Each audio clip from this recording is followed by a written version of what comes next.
Yağan güclü yağışların ardınca gələn sel Ağsu çayda sulluğu artırıb. Nəticədə Şamaxının dağ kəndlərindən olan Qaley Buğurt, Qala dərəsi, Keşməddin kəndlərinə gedən avtomobil yolu tamamilə dağılıb və sürücülər bu istiqamətdə hərəkət eləyə bilmirlər.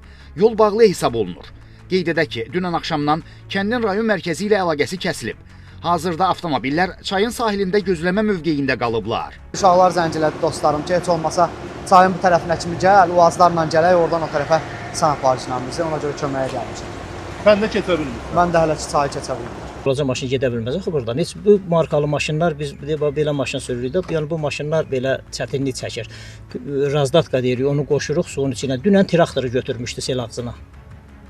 Traktoru götürüb aparırdı. İndi gediş-gəliş yoxdur. Gediş-gəliş yoxdur, çox çətin bir vəziyyətdir.